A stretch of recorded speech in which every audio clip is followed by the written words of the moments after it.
Hi everyone, this is Jesse here from SkyCiv, and today we're going to be doing another design example using the Quick Design Bearing Capacity Calculator. For this design example, I want to look at the effects of inclined loads, and so we're going to be looking at example 4-6 from the Bowles textbook, which is a good example that shows us how we can apply inclination factors when we're using the Hansen method and the Vesic method. For this design example, I will choose to use the Hansen method, and we can then later compare with the Vesic method and compare both with the results of the Bowles textbook. For this design example, we're given a rectangular foundation. We're going to be designing using drained conditions, and the dimensions of our foundation is 0.5 meters by 2 meters at a depth of 0.5 meters. We're told that we have zero cohesion for our soil, a friction angle of 47 degrees, an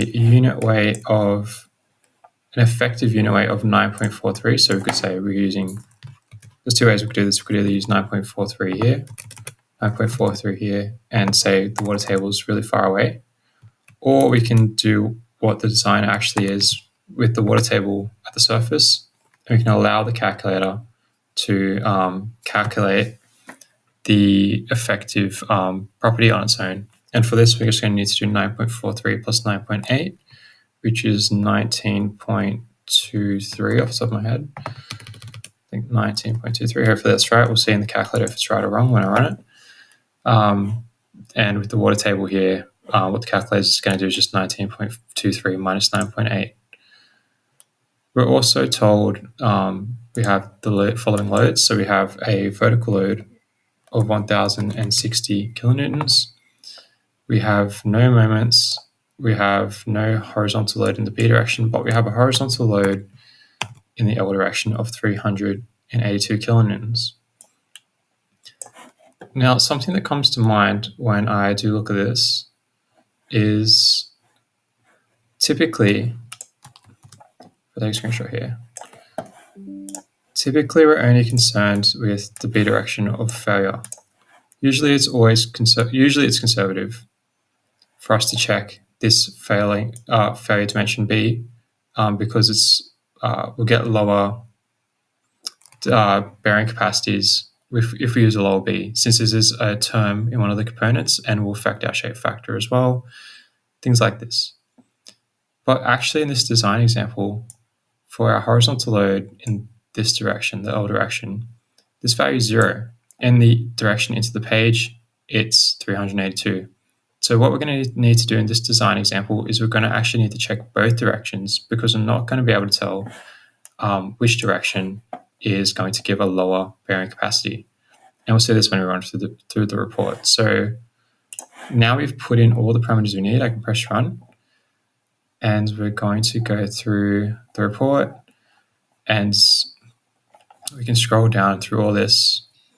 Our effective unit weight is 9.43 like required.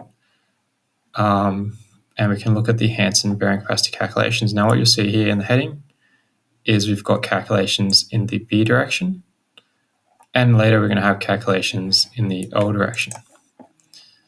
And the reason we need to do this, like I said, is because we have the two different bearing conditions we need to assess. For both of these, we'll get the same bearing capacity factors because that's just dependent on our friction angle. And here I can compare this to the Bowles textbook. In the Bowles textbook, we have we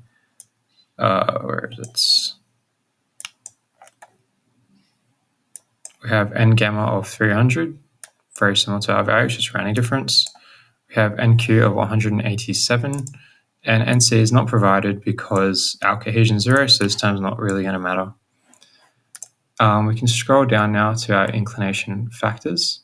Here we can see we're using the subscript L for this direction. So because we have no load in the B direction, for our B direction, all our inclination factors are 1. And for our L direction, we're going to have some values for this factor. So we get 0.234. And as I scroll through this design example here, I can see we get is 0.361, which is considerably different.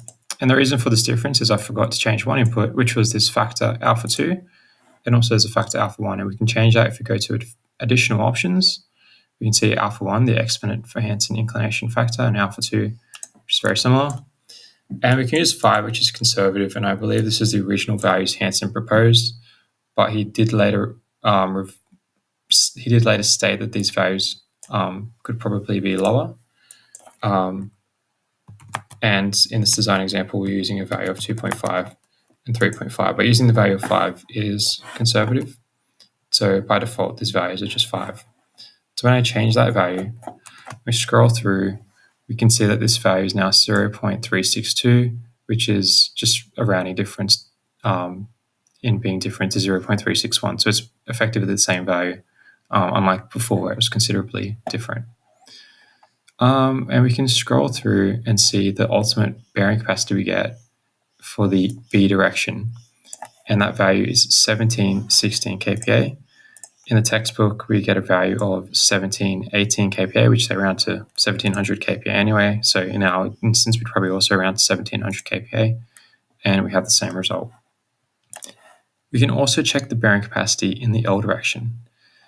Now, when we do our calculations, you can see here for the B direction, we have this term here, which uses this B value. Now, the reason that usually when you need to check the B direction is because of this difference, basically. So now when we run the calculation for L, this value is not going to be 0.5, it's going to be 2. So this strength component is going to be considerably larger. But what we want to check is if this inclination reduction is going to outweigh that increase from changing that B value to the L value. So let's go through these calculations. We first need to do a Hmax check to make sure that basically our structure is not sliding, and that when we do our inclination factors, we're not going to get some unknown results. So we need to do this check to make sure our inclination calculation is going to be valid, and we can see that it is. And then we can go through with our bearing capacity factors, which are the same as before, because again, they're only dependent on the friction angle. We can do our calculation for our inclination factors. And as we go through, we'll get a summary of our values, and we can combine these values, and we get a bearing capacity of 2160 kPa. In the textbook, they get 2162 kPa, so basically the same result with some rounding differences. And they round that down to 2150 kPa. So in our example, we'd probably also round down to 2150 if we wanted, and we'd get the exact same result. So based on this, we then need to take the minimum of the two bearing capacity values, and we can use that for our design.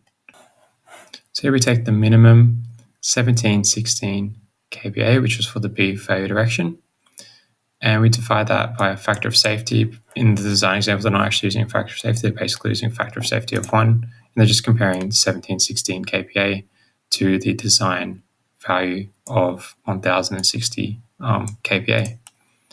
So for this design example, we can see we've got the exact same results as Ball's textbook when we're considering the inclination factors. We also saw that for the Hansen method, we kind of have to check both directions to make sure we're getting the most conservative result. If we were to look at the Vesic example, the way it's treated is different, and we just have one inclination factor regardless of direction, so we don't necessarily need to check both directions of failure. We can again just check the B direction, which will be more conservative, because that B value is lower than the L value, and the inclination factors are the same in both cases. So in this case, we don't need to do one check. But for the Hansen case, we do those two separate checks, and we compare those and take the minimum value for our bearing capacity. I hope this example was useful. I hope you learned about how inclination factor and horizontal loads affect bearing capacity, and how we can apply the Hansen bearing capacity method to do our design. If you have any questions about this video, you can leave a message here in the chat, and myself or the team will get back to you as soon as we can. Otherwise, I'd recommend just playing around with the tool, seeing what it can do for you and your designs, and also checking out the rest of the Quick Design Library, which has really useful tools for designs of all different types. Thank you for watching this video. Bye.